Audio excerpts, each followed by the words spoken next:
قرآن مجید کے جو بابرکت کلمات میں نے آپ کے سامنے تلاوت کرنے کا شرف حاصل کیا، اللہ تعالیٰ جل شانہ نے ان میں ارشاد فرمایا، اے ایمان والو،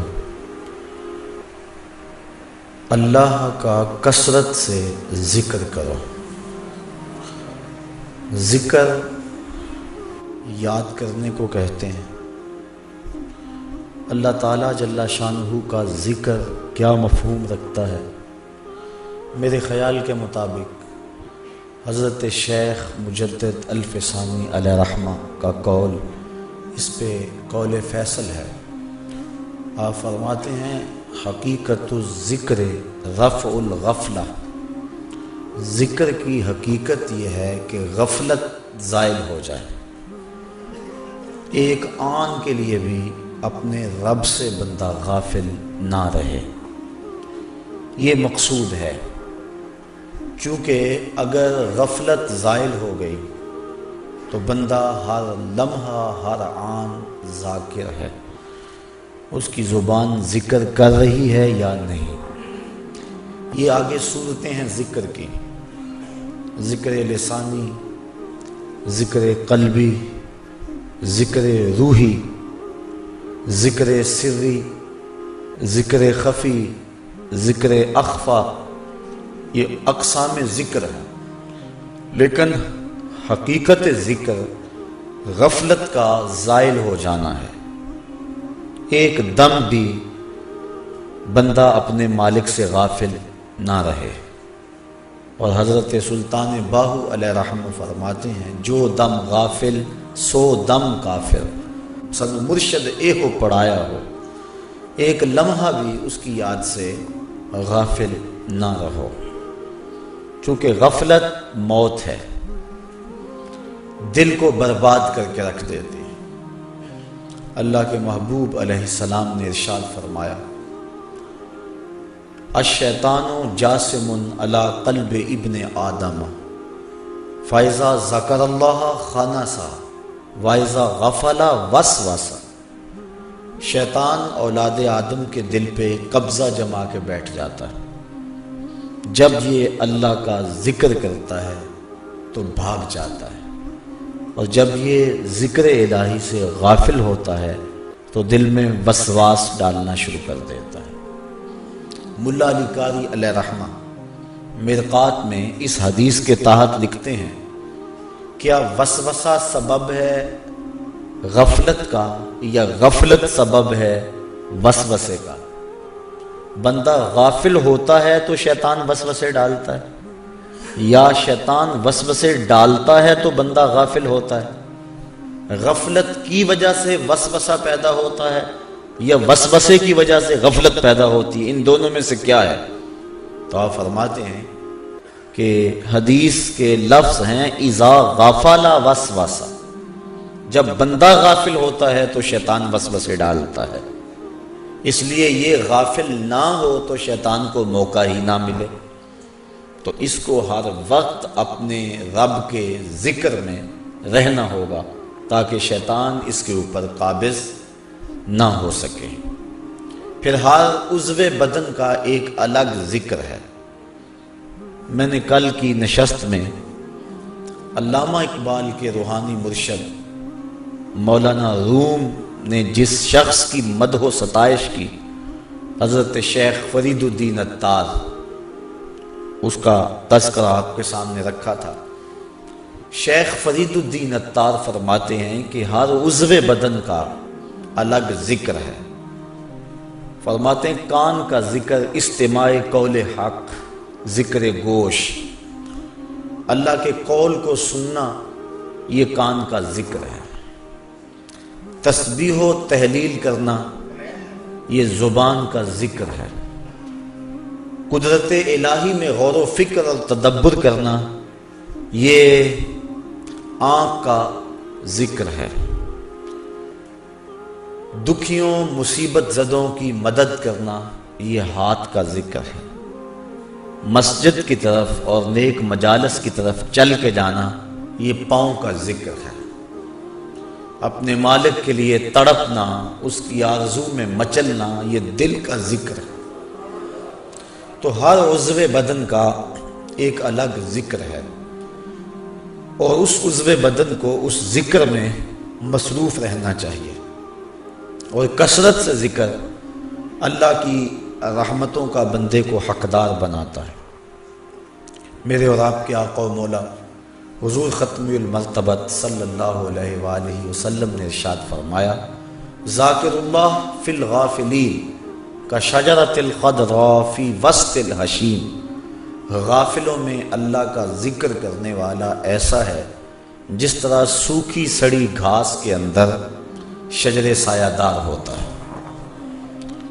اور ایک روایت جس کو امام طبرانی نے اپنی موجم میں بیان کیا، اس کے علاوہ بھی محدثین نے اس حدیث کو ذکر کیا ہے کہ جب کچھ لوگ اللہ کے ذکر کے لیے جمع ہو کے بیٹھتے ہیں تو اللہ کے کچھ فرشتے ہیں جو مجالس ذکر کو ڈھونڈتے ہیں۔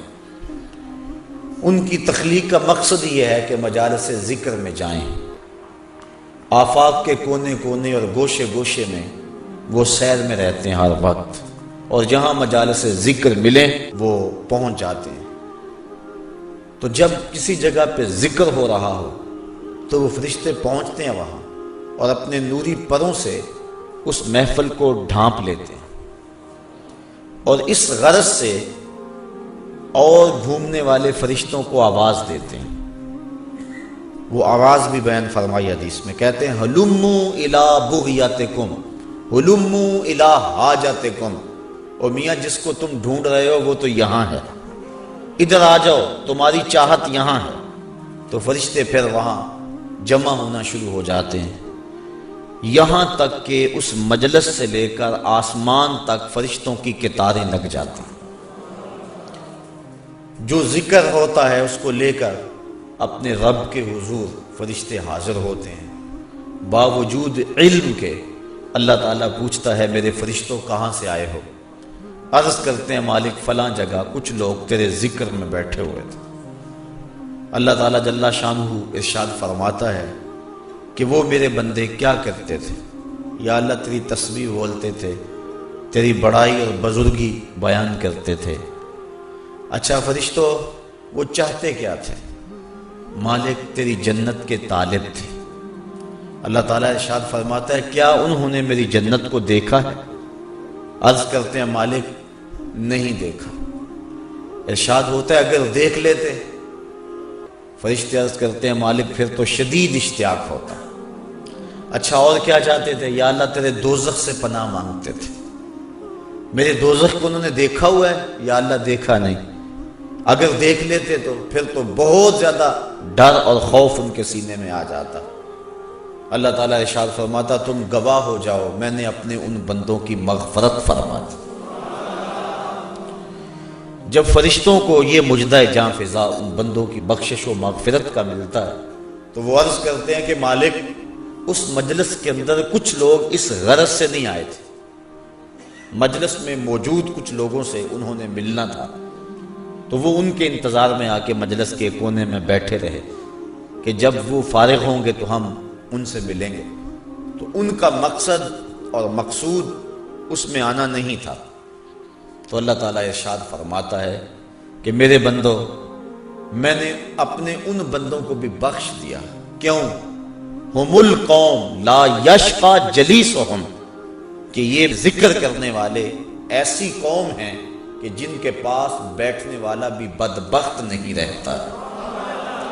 اٹھ فریدا ستیا تے میلا ویکھن جا، وت کوئی بخشیا مل جاوے تے تو ہی بخشیا جا۔ کہا یہ میرے ذکر والے بندے وہ ہیں کہ جن کے پاس بیٹھنے والا بھی بدبخت نہیں رہتا ہے۔ حضرت خواجہ محمد امین شاہ رحمۃ اللہ تعالی علیہ، آپ اللہ تعالیٰ جل شانہ کہ انوار و تجلیات کا تذکرہ کر رہے تھے اور اہل اللہ کی صحبت اور مجلس میں بیٹھنے کے فیض کو بیان کر رہے تھے۔ ایک شخص جو عقل کے بل بوتے پہ سوچنے کا عادی تھا وہ کہنے لگا جو شخص ذکر کرتا ہے اس کو تو برکت ملے گی، لیکن جو پاس بیٹھا ہے اس نے تو ذکر کیا ہی نہیں، تو اس کو برکت کیسے ملے گی؟ تو آپ نے فرمایا کہ صحبت کا فیضان اسے بھی پہنچا۔ لیکن وہ ماننے پہ نہیں آ رہا تھا۔ بزرگوں کا طریقہ ذرا مختلف ہوتا ہے، وہ جنگ و جدل اور مناظرے کا روپ اختیار نہیں کرتے، جب انداز ایسا بننے لگے تو وہ اپنا انداز بدل لیتے ہیں۔ انہوں نے گفتگو کو چھوڑ دیا۔ تھوڑی دیر کے بعد گرمیوں کا موسم تھا، خادم حاضر ہوا، کہا یار وہ پنکھی لے کر آؤ، گرمی بڑی لگ رہی ہے۔ خادم حاضر ہوا، اس نے آپ کو اس پنکھی سے ہوا دینا شروع کی۔ 2-4 لمحے گزرے تو پاس بیٹھے شخص کو فرمانے لگے بھائی ہوا آ رہی ہے؟ کہا ہاں آ رہی ہے۔ کہا یہ تیرا نوکر تو نہیں ہے، یہ تو ہوا مجھے دے رہا ہے، لیکن جب یہ ہوا مجھے دے رہا ہے تو محروم پاس بیٹھنے والا بھی نہیں رہ رہا۔ تو جب یہ اتنا فیاض ہے، یہ ایک عام شخص کہ اس کے فیض سے تو محروم نہیں ہے، تو اللہ کے فیض سے محروم پاس بیٹھنے والا کیسے رہ سکتا؟ تو اس کا ذکر کرنے والوں کی سنگت اختیار کرنے والا بھی محروم نہیں رہتا، اللہ اس کو بھی برکتیں عطا فرما دیتا۔ تو یہ برکتیں ہیں ذکر کی، اور اللہ کے محبوب علیہ السلام نے کثرت ذکر کی ترغیب دی اپنی امت کو۔ ایک صحابی نے عرض کی حضور بہترین وظیفہ کیا ہے؟ فرمایا تو اس حال میں مرے کہ تیری زبان اللہ کے ذکر سے تر ہو، یہ تیرے لیے بہترین وظیفہ اور بہترین عمل ہے۔ تو اللہ کا ذکر ہر لمحہ، ہر آن، ہر ساعت جاری رہے۔ ذکر لسانی یہ بھی بڑی دولت ہے، ذکر قلبی یہ بھی بڑی دولت ہے۔ انسان کا دل اس کو پکار رہا، اور حقیقت ذکر تو یہی ہے کہ غفلت زائل ہو جائے۔ ظاہر ہے کہ زبان کبھی گفتگو میں مصروف ہے، کاروباری معاملات ہیں، لیکن جو ذاکر ہوگا، حقیقی ذاکر، وہ وہی ہوگا جس سے غفلت زائل ہو جائے گی۔ اب وہ کاروبار بھی کر رہا ہے لیکن وہ ذکر سے خالی نہیں ہوگا، چونکہ غفلت جب زائل ہو گئی تو بندہ دائمی ذکر والا ہو گیا، اور ہمیشہ ہر لمحہ، ہر آن وہ اسی خیال اور اسی گمان میں رہتا ہے، اور ہر وقت ذکر کی لگن میں رہتا ہے۔ اللہ تعالیٰ کا ذکر، اس کی جو برکتیں ہیں، ایک اس کا اثر یہ ہے کہ انسان کو طمانینت کا نور نصیب ہوتا ہے۔ انسان سکون کی تلاش میں کیا کچھ نہیں کرتا۔ آج کل لوگ مری جا رہے ہیں کہ وہاں موسم کے لطف سے مالا مال ہوں، کوئی پربتوں کی کتاروں میں سکون تلاش کرتا ہے، کوئی عالی نصب کوٹھیوں میں سکون تلاش کرتا ہے، کوئی خوبصورت عورت کے پہلو میں سکون تلاش کرتا ہے، کوئی دولت کے انبار میں سکون تلاش کرتا ہے، اقتدار کی بچھی ہوئی مسندیں سکون آور سمجھی جاتی ہیں، لیکن پوچھ لو ان سب کو کہ سکون ہے؟ نہ عالی نصب کوٹھیوں میں سکون، نہ عظیم الشان بنگلوں میں سکون، نہ اقتدار کی بچھی ہوئی مسند پہ سکون۔ سکون بندہ وہاں سے ڈھونڈ رہا ہے جہاں سکون ہے ہی نہیں۔ کیسے سکون ملے گا؟ سکون باہر سے نہیں آتا، سکون کے سوتے تو اندر سے پھوٹتے ہیں۔ وقتی طور پہ ان چیزوں سے کوئی تھوڑا سا دل بہل جاتا ہے، لیکن حقیقی سکون ان چیزوں سے نہیں ہے۔ اقتدار مل گیا، دولت مل گئی، شہرت مل گئی، عزت مل گئی، تو وقتی طور پہ جو ہے وہ خوشی ہوئی، اور اس کو بندہ بعض کا سکون سمجھ لیتا ہے، لیکن وہ سکون نہیں ہوتا، وہ وقتی ایک مسرت ہوتی ہے جو زائل ہو جاتی ہے۔ سکون کے سوتے اندر سے پھوٹتے ہیں۔ میں مثال دیا کرتا ہوں کہ جتنی مرضی بارش برسے، کبھی بارش کے پانی سے کنواں نہیں بھرتا۔ اوپر سے جتنی مرضی بارش آئے، کچھ چند قطرے پانی کے کنویں کے اندر آ جائیں گے۔ کنواں کیسے بھرتا ہے؟ نیچے سے جو سوتے پھوٹتے ہیں وہی کنویں کو مالا مال کرتے ہیں۔ اسی طرح سکون کے سوتے باہر سے نہیں اندر سے پھوٹتے ہیں، اور وہ دل سے پھوٹتے ہیں۔ اس لیے فرمایا الا بذکر اللہ تطمئن القلوب، اگر سکون ڈھونڈتے ہو اس کا نام جپو، تمہارے دکھی دل کو قرار آ جائے۔ تو سکون اس کی یاد میں ہے، سکون اس کے ذکر میں ہے۔ اور بعض عقل پرست لوگ کہتے ہیں کہ یاد کرنے میں، ذکر کرنے میں سکون کیسے ملے گا، جبکہ موجودہ سائنس نے اس بات کو تسلیم کیا ہے کہ جو الفاظ ہیں ان کے اثرات ہوتے ہیں.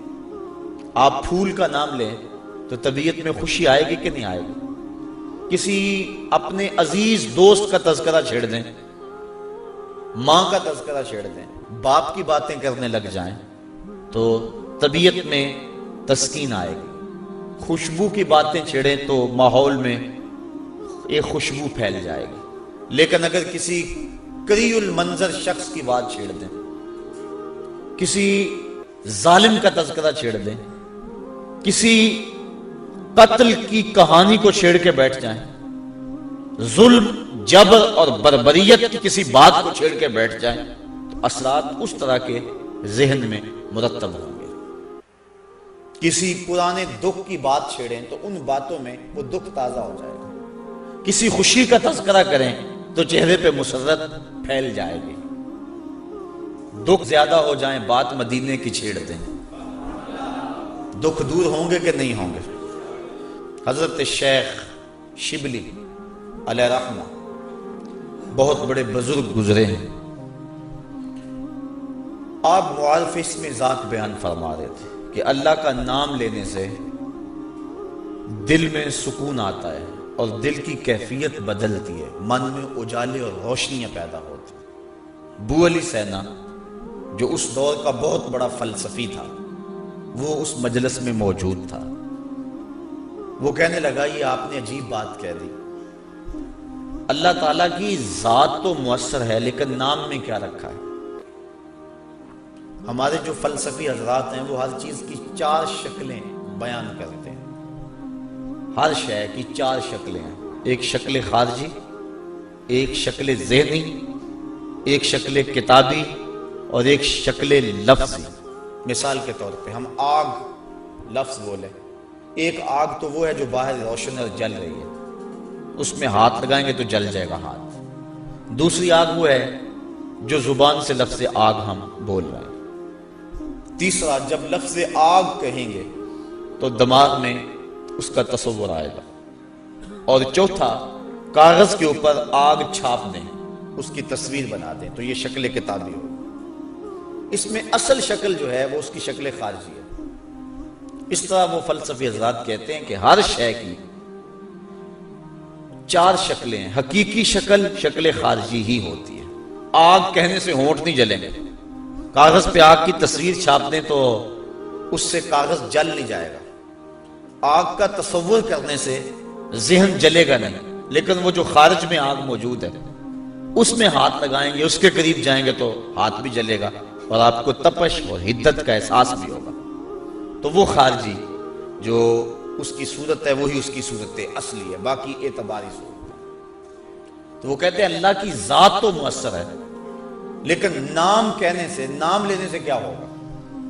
تو حضرت شیخ شبلی علیہ رحمہ نے ابو علی سینا کو سمجھایا کہ نہیں میاں، نام میں بھی اثر ہوتا ہے، نام میں بھی تاثیر ہوتی ہے. وہ کہنے لگا نہیں، مؤثر تو صرف صورت خارجی ہوتی ہے، لہٰذا میں اس بات کو تسلیم کرنے کو تیار نہیں. ضد میں آ گیا. میں نے عرض کر دیا کہ بزرگوں کا ایک اپنا طریقہ ہوتا ہے.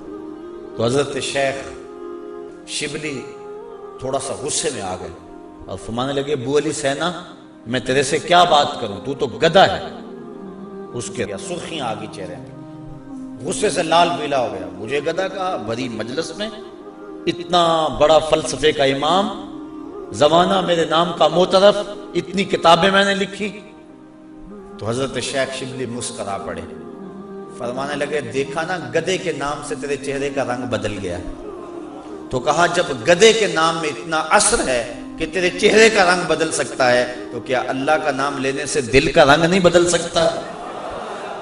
تو اس کا نام لوگے تو دل بدلے گا اور دل قرار پائے گا، دل کو نور نصیب ہوگا، دل کو اجالا ملے گا اس کے بابرکت نام لینے سے. اس لیے جب زبان سے بندہ اللہ اللہ کہتا رہتا ہے تو اس کے اثرات اس کے دل پر مرتب ہوتے ہیں، اور کثرت سے ذکر کرنے والا شخص اس کا دل پر نور ہو جاتا ہے. بلکہ ہم نے تو تصوف کی کتابوں میں پڑھا ہے جب کوئی شخص ایک مرتبہ اللہ کہتا ہے اللہ تعالیٰ اس کی طرف نظر رحمت سے دیکھتا ہے.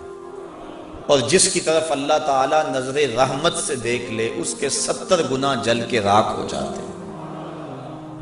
اور جس نے اٹھتے بیٹھتے چلتے پھرتے وظیفہ یہی رکھا، پھر اس کے من میں کتنے اجالے اتریں گے، کتنی روشنیاں اس کو نصیب ہوں گی۔ تو کہا یا ایھا الذین آمنوا اذکروا اللہ ذکرا کثیرا، اے ایمان والو اپنے رب کا کثرت سے ذکر کرو۔ اور میرے اور آپ کے آقا و مولا حضور نبی رحمت صلی اللہ علیہ وآلہ وسلم نے ارشاد فرمایا، اللہ کا ذکر اس انداز سے کرو کہ لوگ تمہیں مجنون کہیں یہ تو پاگل ہو گیا۔ بلکہ ایک روایت امام طبرانی نے بیان فرمائی ہے کہ اللہ کا ذکر اس طرح کرو کہ منافق تمہیں تانا دیں کہ ریاکاری کر رہے ہو، اس انداز کے ساتھ تم اس کا ذکر کرو۔ میرے حضور قبلہ عالم فرماتے ہیں، اٹھ دی بیندی ٹر دی پھر دی، ستے آنتے جاگ دی، نام جھپ دی رو تے کھپ دی، ویخ سر اس راگ دی، نام جھپیاں قرب ملدا، نام دی کر پوری سام، شیشے وچ کستوری جے کر پھر ضرورت کاغ دی۔ تیرے تو سب کچھ اندر ہی رکھا ہوا ہے، تو ذرا غور تو کر، تفکر تو کر، ذرا اس کو آواز تو دیکھ کے دیکھ۔ تیرے من سے آوازیں نہ آئیں تو کہنا اندر بوٹی مشک مچایا اتے جان پھلن تے آئی ہو۔ تو نے در در کیا جانا ہے، سب کچھ تو تیرے اندر رکھا ہوا ہے۔ وہ کہتے ہیں ایک سنیارا تھا، بمبئی کا رہنے والا، یہاں ہمارے لاہور میں آ گیا، پرانے دور کی بات ہے۔ اس کے پاس بڑے قیمتی موتی تھے، اس نے کسی مجلس کے اندر اپنے موتی کھولے اور ایک موتی کہنے لگا یہ شب افروز ہے، رات کو چمکتا ہے۔ جب اس نے سامان سمیٹا اور اٹھ کے جانے لگا تو ایک چور بھی اس مجلس میں بیٹھا ہوا تھا، کہنے لگا حضرت کہاں کے ارادے ہیں؟ کہا بمبئی جا رہا ہوں۔ کہا حسن اتفاق، ارادے تو میرے بھی بمبئی کے ہیں، چلو اکٹھے چلتے ہیں۔ وہ جوہری سمجھ گیا کہ یہ اصل میرا ہم سفر نہیں ہے، اس کا دل اس موتی پہ آ گیا ہے، لیکن وہ تھا بڑا سمجھدار، تو اس نے کہا آ جاؤ۔ سارا دن سفر میں رہے، جب رات کو سونے لگے تو اس نے اپنی قمیض یا واسکٹ وغیرہ اتار کے جو ہے وہ لٹکا دی کسی چیز کے ساتھ۔ یہ اٹھا اور اس نے نظر بچا کے وہ قیمتی موتی اس کی جیب میں رکھ دیا اور خود بے فکر ہو کے سو گیا۔ یہ چور اٹھا، اس کا سامان ٹولتا رہا، لیکن موتی نہیں ملنا تھا، نہ ملا۔ صبح یہ اٹھا اور نظر بچا کے اس کی جیب سے موتی نکال کے اپنی جیب میں رکھ لیا۔ ناشتے پہ بیٹھے کہنے لگا یار وہ تمہارے موتی کی رات کہیں چمک شمک نظر نہیں آئی؟ جیب میں ہاتھ ڈالا، کہا نہیں یار میرے پاس ہی تھا۔ بڑا حیران ہوا، میں نے تو جیب ٹٹولی ہے ساری رات۔ اگلے دن اس نے سوچا چلو آج میں مزید کوشش کروں گا۔ اس نے پھر وہی کام کیا، نظر بچا کے اسی کی جیب میں رکھ دیا۔ وہ ساری رات ڈھونڈتا رہا، موتی نہیں ملنا تھا، نہ ملا۔ صبح نظر بچا کے اس نے اپنی جیب میں رکھ لیا۔ صبح ناشتے پہ پھر بات چلی، یار وہ آپ کہتے تھے رات کو چمکتا، اس کی کچھ چمک شمک نظر نہیں آئی۔ کہا یار میری جیب میں ہی تھا۔ 2-4 دن ایسے گزرے۔ ایک دن اس نے عزم کر لیا کہ شاید وہ بغل میں رکھ لیتا ہے، منہ میں رکھ لیتا، کہاں رکھتا، آج تو اس کو میں بیدار بھی یہ ہو جائے تو میں پھر بھی یہ وہ موتی اسے لے لینا۔ وہ اس کے پاس سے پلٹتا رہا، لیکن وہ مست ہے، اس کو پتا ہے موتی محفوظ جگہ پہ۔ اور صبح اٹھا، نظر بچا کے موتی اپنی جیب میں ڈال لیے۔ اس نے پھر بات کی، اس نے کہا کہ یار وہ میرے پاس ہی تھا۔ اس نے کہا میں آج سچی بات بتاؤں، میں تیرا ساتھی نہیں تھا، میں تو تھا چور، میں تو چور تھا، اس موتی کی غرض میں تیرے ساتھ ہو لیا تھا، لیکن آپ تو میرے بھی استاد نکلے۔ میں نے بڑی محنت کی، مجھے 3 دن ہو گئے موتی نہیں ملا، میں آپ کو استاد مانا، آپ مجھے بتائیں کہ موتی آپ رکھتے کہاں تھے؟ اس نے کہا میاں تو اوروں کی جیبیں ٹٹولتا رہا، کبھی اپنی جیب میں بھی تو ہاتھ ڈال دیا ہوتا، نہ مسجد وچ نہ مندر وچ، لب یار نو اپنے اندر وچ، سب کچھ تو تیرے اندر ہے، تو اوروں کی جیبیں ٹٹولتا رہا۔ سلطان وہ فرماتے نہ کر منت تو خواج خضر دی، تیرے اندر آب حیاتی ہو۔ اور کبھی فرماتے ہیں وچے ہی بیڑے وچے ہی چیڑے وچے ہی ونج مہانے ہو، 14 طبق دلے دے اندر تمبو وانگو تانے ہو، سب کچھ تو تیرے اندر ہے۔ اور اقبال کہتا ہے خودی کا نشیمن تیرے دل میں ہے، فلک جس طرح آنکھ کے تل میں ہے۔ یہ سب کچھ تو انسان کے اندر رکھا ہوا ہے، بس تھوڑی سی توجہ کرنے کی دیر ہے۔ دل کی تختی پہ اس کا نام لکھا ہوا ہے۔ میں نے اس نے عرض کیا تھا کہ اقبال نے کہا تھا حکیم نیٹشے کے بارے میں، قلب او مومن دماغش کافر است، اس کا دل مومن تھا دماغ کافر، لیکن ہر شخص کا دل مومن ہوتا ہے۔ تو اس دل کی ایک ایک پرت پہ رب کا نام لکھا ہوا ہے۔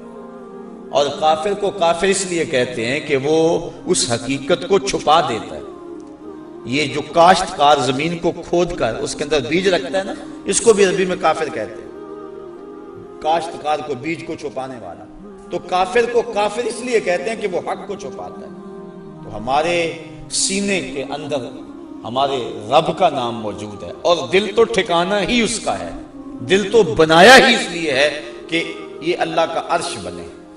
اور وہ فرماتا ہے کہ میں زمین و آسمان میں کہیں نہیں سماتا، مجھے ڈھونڈنا ہو تو مومن کے دل میں تلاش کرو۔ دلوں کے اندر اس کے ڈیرے اور اس کے بسیرے ہیں، تو اس کا ذکر کر کے دل جلا پاتا ہے، دل تسکین پاتا ہے، دل میں روشنی ہوتی ہے۔ تو ہمارا مزاج یہ ہونا چاہیے کہ اٹھتے بیٹھتے چلتے پھرتے اس کے ذکر کو ہم حرز جاں بنا لیں۔ جب بندہ ایک مرتبہ کہتا ہے سبحان اللہ، زمین آسمان کے درمیان جتنا فاصلہ ہے سارا نور سے بھر جاتا ہے۔ یہ برکتیں ہیں ذکر کی۔ اس کا نام تو لے، کوئی معمولی نام ہے؟ جب زبان پہ اللہ کہتا ہے 14 طبق روشن ہو جاتے ہیں۔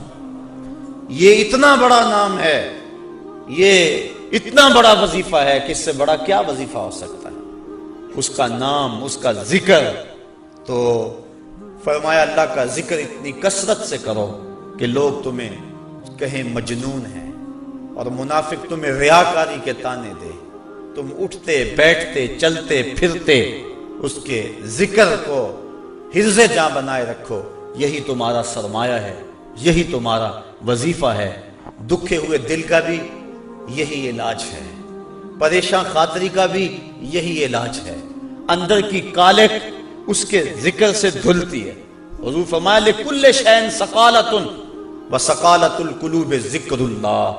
ہر شے کا زنگ دور کرنے کے لیے کچھ نہ کچھ بنایا گیا۔ کپڑے کو میل لگ جائے تو صابن یا سرف سے دھوتے ہیں، اس طرح لوہے کو زنگ لگ جائے تو ریگ مار سے صاف کرتے ہیں۔ ہر شے کا زنگ دور کرنے کے لیے کچھ نہ کچھ ہے۔ فرمایا دلوں کو زنگ لگ جائے تو اللہ کا ذکر کرو، تمہارے دل ستھرے ہو جائیں گے۔ وَسَقَالَةُ الْقُلُوبِ ذِكْرُ اللَّهِ، دل کی سقالت، دل کے زنگ کو دور کرنے کا جو آلہ ہے وہ اللہ کا ذکر ہے۔ جب انسان ذکر کرتا ہے تو دل جلا پاتا ہے، دل روشنی پاتا ہے۔ گناہ سے دل میلا ہوتا ہے۔ روایت میں آتا ہے جب انسان گناہ کرتا ہے تو اس کے دل میں ایک سیاہ نقطہ لگ جاتا ہے، اگر وہ توبہ کے آنسوؤں سے اس کو دھو لے تو اس کا دل شفاف ہو جائے گا، اور اگر وہ توبہ نہیں کرتا اور تکرارے گناہ کرتا ہے تو اس نقطے کے ساتھ ایک اور نقطہ لگ جاتا ہے۔ وہ غیر مرئی نقطہ ہے، ہم اپنی آنکھوں سے نہیں دیکھ سکتے، لیکن وہ دل کے اوپر پھیلتا چلا جاتا ہے۔ گناہ پر گناہ اس کے دل کو سیاہ کر دیتا ہے۔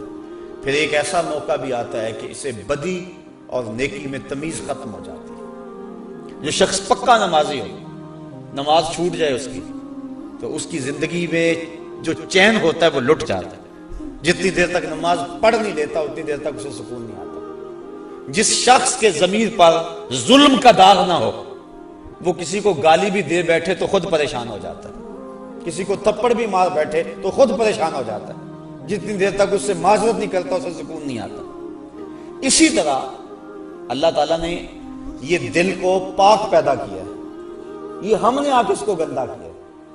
نفس پلیت پلیت چا کیتا اساں اصل پلیت تا ناسے، نفس نے ہمیں پلیت کر دیا، ہم تو پاک آئے تھے، ستھرے آئے تھے۔ اور میاں صاحب علیہ رحمہ فرماتے ہیں چٹی چادر پھمنا والی تے داغ نہ لاویں جڑیاں، پھر نہ آکھیں حشر دہاڑے حال ربا کی بنیا۔ تو یہ چٹی چادر ہے بالکل، تو اس کے اوپر کہیں داغ نہ لگا بیٹھنا، اور اگر اس کے اوپر داغ پہ داغ لگ جائیں اور دل سیاہ ہو جائے تو پھر حق و باطل کی تمیز ختم ہو جائے۔ پھر گناہ پہ گناہ کرے اسے پتہ نہیں ہوتا، چونکہ جو پہلے ہی داغ چادر ہو ایک اور دھبا لگ جائے گا تو کوئی پریشانی نہیں ہوگی۔ چٹی چادر پہ معمولی سا داغ بھی لگے گا تو ہر ایک کو نظر آئے گا، محسوس کیا جائے گا کہ یہ داغ لگا ہوا ہے۔ اس لیے گناہ کرنے کا جو شخص مزاج بنا لیتا ہے اس کے لیے گناہ مشکل نہیں رہتا۔ بلکہ روایت میں آتا ہے کہ جب مومن گناہ کرتا ہے تو اس کی حالت یہ ہوتی ہے جس طرح احد پہاڑ کے نیچے آ گیا کہ ابھی اوپر سے وہ گر جائے اور اسے کچل دے گا. اور منافق جب گناہ کرتا ہے تو وہ یوں محسوس کرتا ہے جس طرح جو ہے مکھی بیٹھی تھی اور اس نے اس کو اڑا دیا.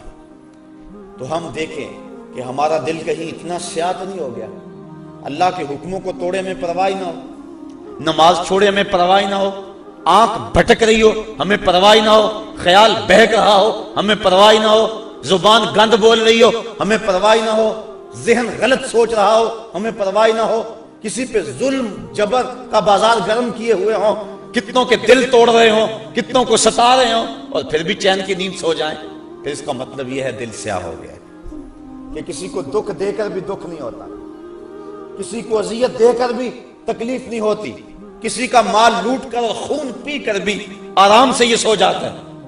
یہ ہے اس کی کیفیت, تو پھر دل سیاہ ہو گیا. اب اس دل کی سیاہی کیسے مٹے گی؟ توبہ کے پانی سے. جب اشک ندامت گرتا ہے تو دل کے میل دھو دیتا ہے. اور دوسرا وَسَقَالَةُ الْقُلُوبِ ذکر اللہ, اور دلوں کی ثقالت, دلوں کا زنگ اللہ کے ذکر سے اترتا ہے. تو جب اللہ کا ذکر کثرت سے کرے گا تو اس کو تسکین کی دولت نصیب ہو جائے گی. تو اللہ فرماتا ہے الا بذکر اللہ تطمئن القلوب, سن لو دلوں کی طمانینت اس کے ذکر میں ہے. اور فرمایا کچھ رجال ایسے ہیں, کچھ اللہ کے بندے ایسے ہیں کہ اللہ کا ذکر اس انداز میں کرتے ہیں کہ بیع و شراء اور تجارت ان کو اللہ کے ذکر سے روکتی نہیں ہے. یعنی وہ کام بھی کر رہے ہوتے ہیں اور ذکر بھی کر رہے ہوتے ہیں. حضرت شاہ نقشبند بخاری علیہ رحمہ آپ فرماتے ہیں میں نے منام ایک شخص کو دیکھا 70,000 دراہم کا کاروبار کر رہا تھا. میں حیران ہو گیا کہ یہاں آ کر اتنا بڑا کاروبار, لیکن جب میں نے غور کیا تو اس کا دل ایک لمحے کے لیے بھی رب کی یاد سے غافل نہیں تھا. اور میں نے ایک شخص کو کعبۃ اللہ کا طواف کرتے دیکھا لیکن اس کا دل رب کی یاد سے غافل تھا. تو دل کا اس کے ساتھ لگ جانا اور ایک لمحے کی غفلت کا طاری نہ ہونا, یہ حقیقت ذکر ہے اور یہ مومن کا مطلوب ہے. وہ ایک لمحہ بھی جو ہے وہ اپنے رب سے غافل نہیں ہوتا. غفلت اس کی موت ہے. غفلت ہوگی تو شیطان آئے گا, غفلت ہوگی تو وسوسہ آئے گا, غفلت ہوگی تو گناہ سرزد ہوگا. لہذا وہ غافل ہی نہ ہو. اور مرشد باہو اسی لیے کہہ گئے کہ جو دم غافل سو دم کافر, کوئی لمحہ غفلت میں گزرے نہ, تم ایک ایک لمحہ اپنے رب کی یاد میں رہو. پھر ارشاد فرمایا یا ایھا الذین آمنوا اذکروا اللہ ذکرا کثیرا, اے ایمان والو کثرت سے اپنے رب کا ذکر کرو, اس کا نام کثرت سے لیا کرو. اللہ مجھے آپ کو کثرت سے ذکر کی توفیق عطا فرمائے. آج کل ماحول ایسا مل گیا ہے, شیطان بند گیا. رمضان کا ماہ صیام ہے, اترتے ہوئے نوار, برستی ہوئی نور کی بارش, سحری کا موسم کتنا حسین ہوتا ہے, افطار کے لمحے کتنے خوبصورت ہوتے ہیں, اور جب تراویح کھڑی ہوتی ہے تو کیسے نور اترتا ہوا دکھائی دیتا ہے. کاش کہ ان لمحوں کو میں اور آپ غنیمت سمجھیں. ساتھیو زندگی کٹ رہی ہے تیزی, میں نے کل بھی کہا تھا, پرسوں بھی, برف کی طرح گزر رہی ہے اور لمحہ لمحہ ہم قریب ہو رہے ہیں موت کے. رمضان کے لمحوں کو غنیمت سمجھ لو اور اپنی ما قبل کی زندگی کو دیکھو اور مستقبل کی منصوبہ بندی کرو, اور اپنے رب کے ذکر سے اپنے من کے اجالوں کا سامان کر لو. اللہ مجھے آپ کو اپنے ذکر کی لذتوں سے سرشار کر دے. کار ما آخر شدو آخر زما کار نشد, مشتے خاک ما غبارے کوچائے یار نشد.